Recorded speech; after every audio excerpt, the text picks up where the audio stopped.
యూనస్ పాలనలో బంగ్లాదేశ్ అల్లకల్లోలం. మైనారిటీల రక్షణలో తాత్కాలిక ప్రభుత్వం ఘోర వైఫల్యం. పొరుగు దేశం దుస్థితిని భారత్ గమనిస్తోంది.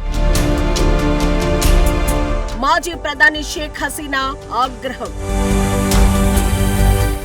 బంగ్లాదేశ్లో నెలకొన్న రాజకీయ అస్థిరత తాజా పరిణామాలపై ఆ దేశ మాజీ ప్రధాని షేక్ హసీనా తీవ్ర స్థాయిలో స్పందించారు. మొహమ్మద్ యూనస్ నేతృత్వంలోని తాత్కాలిక ప్రభుత్వం దేశ పాలనలో పూర్తిగా విఫలమైందని ఆమె ఎండగట్టారు. ప్రస్తుతం బంగ్లాదేశ్ ఒక అరాచక రాజ్యంగా మారిందని ఆమె ఆవేదన వ్యక్తం చేశారు. దేశంలో శాంతి భద్రతలు పూర్తిగా క్షీణించాయని, సామాన్య ప్రజలకు రక్షణ లేకుండా పోయిందని ఆమె ప్రస్తుత పాలకుల తీరుపై తీవ్ర అసహనం వ్యక్తం చేశారు. యూనస్ ప్రభుత్వం అధికారం చేపట్టిన నాటి నుండి దేశం తిరోగమనంలో పయనిస్తోందని హసీనా ఫైర్ అయ్యారు.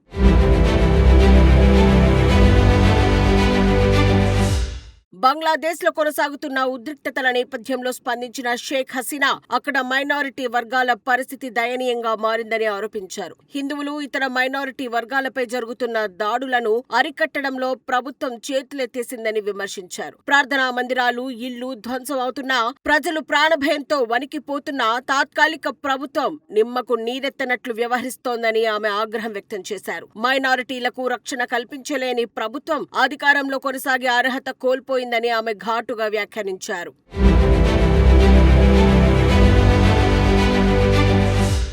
బంగ్లాదేశ్లో జరుగుతున్న ఈ విధ్వంసాన్ని, అరాచకాన్ని పొరుగునే ఉన్న భారతదేశం నిశితంగా గమనిస్తోందని షేక్ హసీనా పేర్కొన్నారు. యూనస్ పాలనలో బంగ్లాదేశ్ ఎంతటి సంక్షోభంలో కూరుకుపోయిందో ఇప్పుడు ప్రపంచానికి తెలుస్తోందన్నారు. ముఖ్యంగా భారతదేశానికి అక్కడి వాస్తవ పరిస్థితులు అర్థమవుతున్నాయని ఆమె తెలిపారు. ఇన్నాళ్లు తాత్కాలిక ప్రభుత్వం చెబుతున్న మాటలకు, క్షేత్రస్థాయిలో జరుగుతున్న పరిణామాలకు పొంతన లేదని, అసలైన నిజం ఇప్పుడు బట్టబయలైందని ఆమె అభిప్రాయపడ్డారు. ప్రజాస్వామ్య విలువలను తుంగలో తొక్కి హింసాకాండను ప్రేరేపిస్తున్నారని ఆమె ఆరోపించారు. దేశాన్ని ప్రగతి పదంలో నడిపిన తమ హయాంను ప్రస్తుత విధ్వంసకర పాలనతో పోల్చి చూసుకోవాలని ప్రజలను కోరారు. బంగ్లాదేశ్ ప్రజలు ప్రస్తుతం అనుభవిస్తున్న కష్టాలకు, దేశంలో నెలకొన్న ఈ భయానక వాతావరణానికి మొహమ్మద్ యూనస్ ప్రభుత్వమే పూర్తి బాధ్యత వహించాలని షేక్ హసీనా డిమాండ్ చేశారు.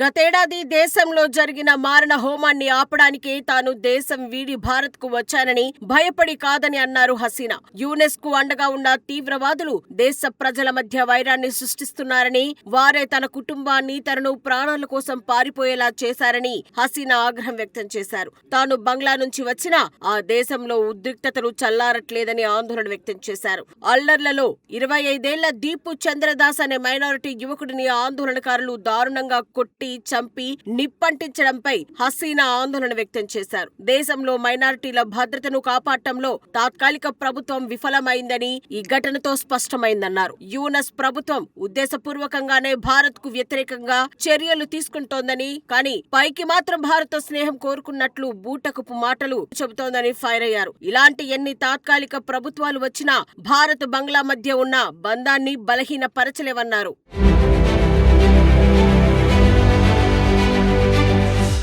ఇక మరోవైపు బంగ్లాదేశ్ లో సంచలనం సృష్టించిన యువ నాయకుడు షరీఫ్ ఉస్మాన్ హాదీ హత్య కేసులో దర్యాప్తు వేగవంతమైంది. ఈ హత్యకు ప్రధాన కారకుడిగా ఫైసల్ కరీం మసూద్ అనే వ్యక్తిని పోలీసులు గుర్తించారు. దేశంలో తీవ్ర ఉద్రిక్తతలకు దారితీసిన ఈ ఘటనపై ప్రభుత్వం కఠిన చర్యలు చేపట్టింది. ప్రధాన నిందితుడు ఫైసల్ కరీం మసూద్ దేశం విడిచి పారిపోకుండా ఢాకా కోర్టు ఆంక్షలు విధించింది. పోలీసులు తెలిపిన వివరాల ప్రకారం మసూద్ తో పాటు ఈ హత్యలో పాలు పంచుకున్న ఇతర దుండగుల కోసం లుకౌట్ నోటీసులు జారీ చేశారు. నిందితుడు ఇంకా బంగ్లాలోనే ఉన్నాడని, పోలీసుల కళ్లు గప్పేందుకు తరచూ తన స్థావరాలను మార్చుకుంటున్నాడని భద్రతా సంస్థలు అనుమానిస్తున్నాయి. అతడిని పట్టుకునేందుకే ప్రత్యేక దర్యాప్తు బృందాలను రంగంలోకి దింపారు. అతడి కదలికలపై నిఘా ఉంచినట్లు అధికారులు తెలిపారు. గత వారం ఢాకాలో జరిగిన హత్యాయత్నంలో తీవ్రంగా గాయపడిన హాదీ చికిత్స పొందుతూ సింగపూర్ లో మరణించాడు. హాదీ హత్యతో బంగ్లాదేశ్ వ్యాప్తంగా నిరసన జ్వాలలు ఎగిసిపడ్డాయి. విద్యార్థి సంఘాలు, మద్దతుదారులు న్యాయం కోసం రోడ్లపైకి వచ్చి ఆందోళన చేస్తున్నారు. నిందితులను వెంటనే అరెస్టు చేసి